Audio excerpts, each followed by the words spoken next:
මේ මොහොතේ මේ රට මුහුණ දෙන අරුබුදය කියන්නේ රාජපක්ෂවරුන්ගේ දේශපාලන භාවිතාවේ ඍජු සහ වක්‍ර ප්‍රතිඵලයක්. ඒක කිසිවෙකුට බැහැර කරන්න බෑ. එහෙනම් මේ අරුබුදයට ගිය රට මේ අරුබුදයෙන් මුදව ගන්න තමයි අපිට අවශ්‍ය වුණේ. අරුබුදයට ගිය රට මේ අරුබුදයෙන් මුදව ගන්න මිනිස්සු එක පොදියට අරගලයක් කරන්න පටන් ගත්තා. ඒ තමයි රාජපක්ෂ උඹලා ගෙදර ඵලයල්ලා කියන පණිවිඩය. ඒ මොහොතේ ලැබුගින්නක් වගේ මේක රට පුරා පැතිරුණාම එහි ප්‍රතිඵලයක් විදිහට මහින්ද රාජපක්ෂ හිටපු අගමැතිතුමාට සිද්ධ වුණා බලයෙන් පහ කරන බලයෙන් පහ වෙන්න ගෙදර යන්න සිද්ධ වුණා. හැබැයි මහින්ද රාජපක්ෂ කියන්නේ ඉල්ලාස් වුණා කියන්නේ නෑ. ඒක හරියට ලොකු තර්ජනයක්, ලොකු බියක්, ලොකු තැතිගැනීමක් ඇති වුණාම කෙනෙකුට මල මූත්‍රා යන්න පුළුවන්. ඒ වගේ සිද්ධියක් තමයි මහින්ද රාජපක්ෂ මේ බලයෙන් පහ වෙන්න බලපෑවේ සිද්ධ වුණේ ඒ ක්‍රියාවලිය. ඒ මොහොතේ මුළු රටම එක හඬින් කියා හිටියේ රාජපක්ෂලාගේ පාලනයෙන් තොර ප්‍රගතිශීලී මිනිස්සු අතට බලය ඇවිල්ලා මේ එදිනෙදා දුක් විඳින මිනිස්සුන්ට පිහිටක් සරණක් වෙන්න පුළුවන් පාලනයක් ඇති කරන්න සර්වපාක්ෂික ආණ්ඩුවක් පිහිටවන්න ඕනේ කියන බලපෑම කතිකාව කරලියට ආවා. ඒ මාතෘකාව විශේෂයෙන්ම ආණ්ඩු පක්ෂයේ හිටපු ප්‍රගතිශීලී පිරිස්, ආණ්ඩුවෙන් ඉවත් වෙච්ච ප්‍රගතිශීලී පිරිස්, විපක්ෂයේ හිටපු සෑම පක්ෂයක් නියෝජනය කරන නායක කාරකාදී මේ කතිකාවේ හිටියා. මෙහෙම ඉන්න අතරතුරදී මේ රට අරුබුදයෙන් මුද ගන්නව වෙනුවට ජනාධිපතිතුමා අලුත් අගමැති කෙනෙක්ව කුලවද්දා ගත්තා. මම දකින්නේ අලුත් අගමැතිගේ පත්වීම ජනාධිපතිට තියෙන බලතල ප්‍රකාරව කුලවද්දා ගැනීමක් හැටියට.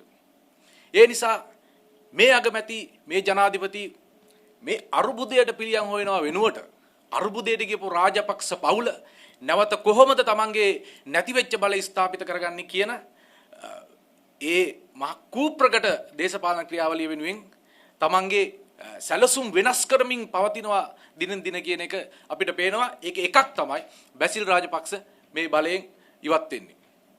ඒ නිසා පිටරටවල් වල අර අරුබුදයට යන්න අරුබුදයෙන් බේර ගන්න ස්ටිමුලස් පැකේජ් උත්තේජන පැකේජ් වගේ දේවල් භාවිත කරා ඒ මිනිස්සු බේර ගන්න. දැන් මෙතන මේ කුප්‍රකට පාලන තන්ත්‍රය අද රාජපක්ෂවරුන් සහ මේ අරගලේ ප්‍රතිඵලයක් විදියට විනාශයටපත් වෙච්ච දේශපාලන තන්ත්‍රය නැවත සජීවී වෙන්න, ක්‍රියාත්මක වෙන්න, සක්‍රිය වෙන්න දරන උත්සාහයක් මම දකිනවා. මට මේ මොහොතේ මතක් වෙන එක දෙයක්.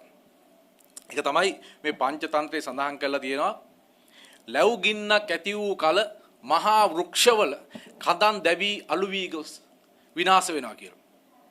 මම හිතන්නේ අරගලේ කියන ලැබුගින්නෙන් රාජපක්ෂවරුන්ගේ කඳන් සුණු විසුණු වුණා, දැවි පිච්චි අලු වී ගියා. හැබැයි මේකේ මුලක් ඉතුරු වුණා. ඒ තමයි ගෝඨාභය රාජපක්ෂ. හැබැයි පංචතන්ත්‍රයේ සඳහන් වෙනවා ගම් වතුරක් ගැලූ කල මුල්ද ඉදිරි ගොස් සියල්ල විනාශ වෙනවා කියලා. ඒ නිසා ඒ අරගලේ ඊළඟට එන්න තිබුණු දැවන්ත පීඩනය තමයි ගෝඨාභය රාජපක්ෂට ගෙදර යන්න වෙන ඒ දැවන්ත මහා ජන සන්නිපාතය, මහා ජන ගඟ, මහා දැවන්ත ගම් වතුර තමයි ගලන්න නියමිතව තිබුණේ. ඒ ගම් වතුරෙන් තමයි ඒ මුළුත් ගැලවිලා යන ගම් වතුරෙන් තමයි ගෝඨාභය රාජපක්ෂව මේ කුලවාදාගත් අගමැති විසින් මොහො බේරගත්තේ මේ මොහොතේ. හැබැයි අපි එකක් මතක් කරන ආණ්ඩුවට ඒ තමයි ගම් වතුර කාලේට වේලි බඳින්න යන්න එපා. ඒක කරන්න බෑ. ගම් වතුරට වේලි බඳින්න යන්න එපා. ඒ නිසා මේ අරුබුදේ තේරුම් ගන්න, මේ අරුබුදට විසඳුම් දෙන්න. ඔබට විසඳුමක් නැහැ මේ මොහොතේ. අනිත් එක ඔබ බලන්න විශේෂයෙන් මේ රටේ 60ක් පමණ ඉන්නේ අසංවිධිත ආර්ථිකයක් තුල. මේ අවිධිමත් ආර්ථිකයක් තුල 60ක් පමණ මිනිස්සු ජීවත් වෙන්නේ. ඒ නිසා මේ මිනිස්සු අද ජීවත් වෙන්න විදිහක් නැහැ. හැඬුව කඳුලින් ඉන්නේ. ඇත්තම කියනවනම් අපිට බැලු බැලමට පේන එක දෙයක් තමයි මිනිස්සු කොච්චර කල්පනාකාරීව ඉන්නවද කියලා කිව්වොත් හැම මොහොතෙම Taman හිතන්නේ මොකද්ද? මොනවද වෙන්නේ කියලා. කෙනෙක් තව කෙනෙකුට මුණ ගැහුනම කතා වෙන්නේ මොනවද? මොනවද වෙන්නේ කියලා අහන්නේ. අර අනිච්චානුගයක හිතන්නේ නැතුව හුස්ම ගන්න නිසා මිනිස්සු මේ මොහොතේ ජීවත් වෙනවා. හිතලා හුස්ම ගන්න වුණා නම් මිනිස්සු මේ මොහොතේ මැරෙනවා. මොකද හුස්ම ගන්නවත් මිනිස්සුන් හිතන්න වෙලාවක් නැහැ. ඒ තරම් මේ බඩගින්න දැනෙනවා. කුසගින්න දැනෙනවා. ජීවන බර අහස උසට මේක දරා ගන්න බෑ තවදුරටත් මිනිස්සුන්ට. ඒ නිසා ලෝකයේ අසමත් රාජ්‍ය බවට අද සලකුණු කරලා ඉවරයි රාජපක්ෂ පාලන තන්ත්‍රය. තවදුරටත් මේ පාලන තන්ත්‍රයට යන්න බෑ.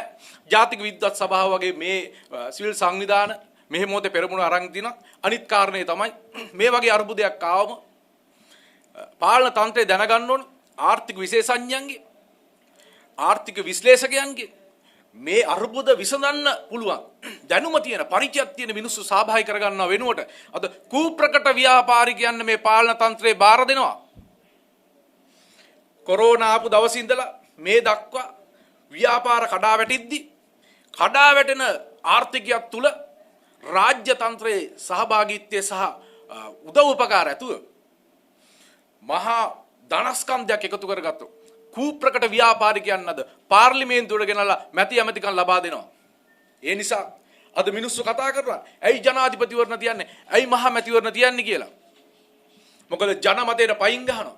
ජන රජයක් කියන්නේ රිපබ්ලික් ජන රජයක් කියන්නේ ජනතාව තමයි දෙන්නේ බලය. ඒ නිසා තමයි ජන රජයක් කියන්නේ. මේක අයිති ජනතාවට.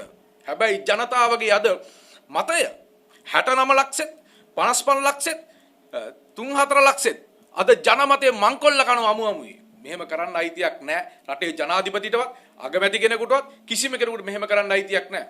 මොකද මේ ජනතාව සතු බලය. ඒ නිසා අපි අවසාන වලට මතක් කරනවා රාජපක්ෂ පවුලටත් කුලවදාගත් අගමැතිතුමාටත් කරුණා කරලා මිනිස්සුන්ගේ ප්‍රශ්න විසඳන්න ඉදිරියට ඇවිල්ලා පෙරමුණ ගන්න. එහෙම නැත්නම් ඔබට තව එක විකල්පයයි තියෙන්නේ.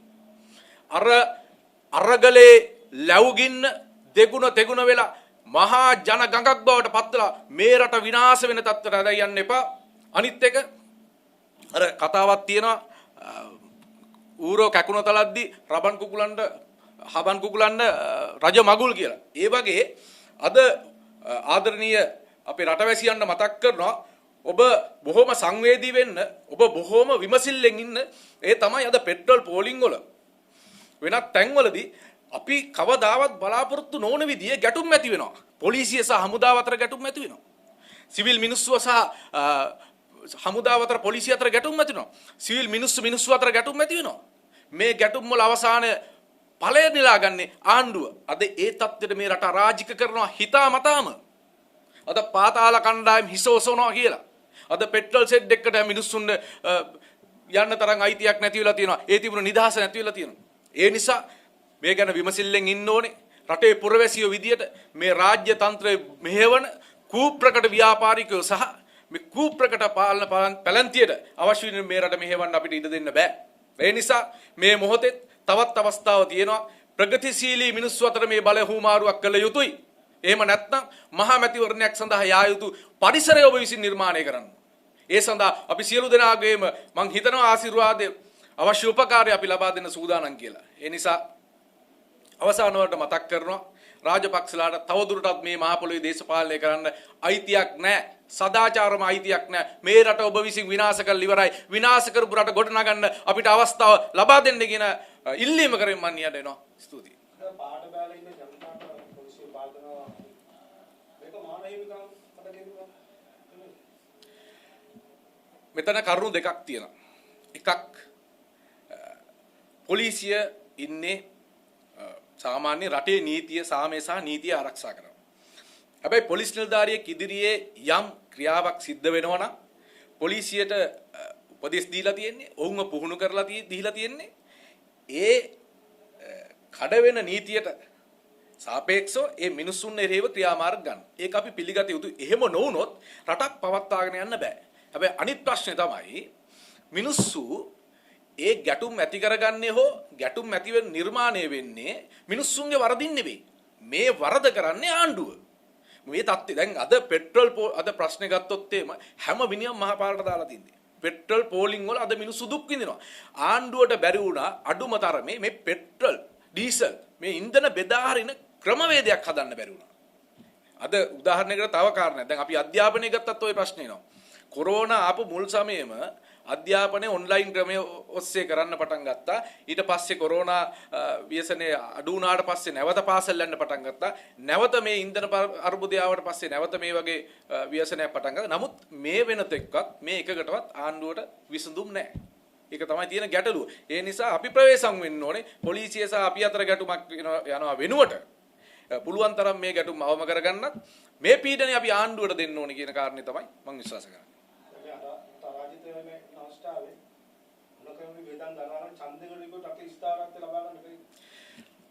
මේ මොහොතේ මම දකින විදිහට විකල්ප දෙකයි තියෙන්නේ. එක විකල්පයක් තමයි මේ කොලවත් දාගත්ත අගමැතිතුමයි මේ ජනාධිපතිතුමයි මේ කැබිනට් මණ්ඩල මිනිස්සු පිළිගන්නේ නැහැ. ඒ මිනිස්සු පිළිගන්න ඕනේ රටේ පාලකයෝ විදියට. මිනිස්සු මේ පාලනය පිළිගන්නේ නැත්තම් රට ස්ථාවර වෙන්නේ නැහැ. ජාත්‍යන්තරේ ඒක හොඳට දන්නවා. ජාත්‍යන්තරයට ඒක හොඳට පේනවා. ඒ නිසා මේ මොහොතේ තියෙන එකම විකල්පය තමයි සාර්වපාක්ෂික ආණ්ඩුවක් අපි සාදාගත යුතුයි. ඒට තමයි අපි පිපුරුපත් සකස් කරන්න. ඒක කරන්න පුළුවන්. හැබැයි ඒක කරන්නේ නැහැ. ඒක කරොත් එහෙම එහි විපාක දන්නෝ රාජපක්ෂලා ප්‍රමුඛ මේ කූප්‍රකට දේශපාලඥයෝ සහ ව්‍යාපාරිකයෝ ටික දන්නවා.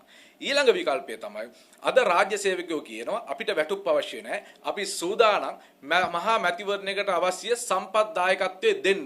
අපි සිවිල් පුරවැසියෝ විදිහට අපි උනත් යම් මුදලක් එකතු කරන්න නම් පුද්ගලිකව මම සූදානම් මහා මැතිවරණයක් වෙනුවෙන් මගේ අතේ තියෙන ධනෙන් යම් කිසි ප්‍රමාණයක් ආණ්ඩුවට දෙන්න. ඕනනම් අපිට යෝජනාවක් කරන්න පුළුවන් ආණ්ඩුවට ඔබට මැතිවරණයකට මුදල් නැත්තම් අපි හිතමු සාමාන්‍යයෙන් අවශ්‍ය කෝටි 800ක් යනවා කියලා.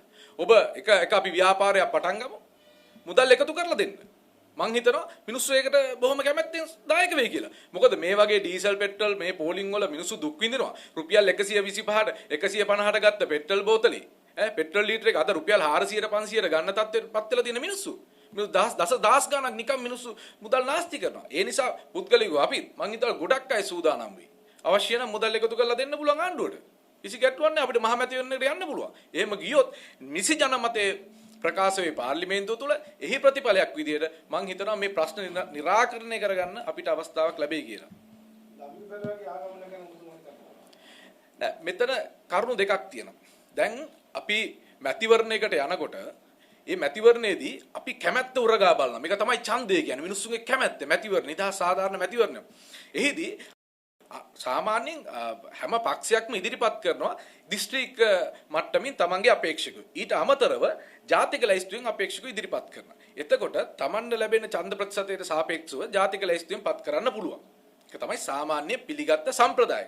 එතකොට ජාතික ලැයිස්තුවටවත් ඇතුළත් කරපු නැති පුද්ගලයෙක් කොහොමද ජාතික ලැයිස්තුවෙන් පත් කරන්නේ? ඒක සදාචාර විරෝධී. ඒක ව්‍යවස්ථා විරෝධී. මේ තියෙන ව්‍යවස්ථාවේ තියෙන සිදුරු වලින් රිංගලා ගිහලා තමයි මේක කරන්නේ. අනිත් එක තමයි ඒ ආපු ව්‍යාපාරිකයා ගැන ජනමත විචාරණයක් තිබ්බොත් කොච්චර විශ්වාසයක් තියෙයිද? ඒ කුප්‍රකට ව්‍යාපාරිකෙක් නැත්නම් යහපත් හොඳ ව්‍යාපාරිකෙක්ද කියන කාරණේවත් අඩුම තරමේ තෝරලා බෙල්ල බැලුවොත් ඔබට තීරණය කරන්න පුළුවන් ධම්මික පෙරේරා මේ ඇමතිකමට හෝ മന്ത്രിකමකට සුදුසුද නැද්ද කියලා. මේක තමයි ඇත්ත කාරණේ.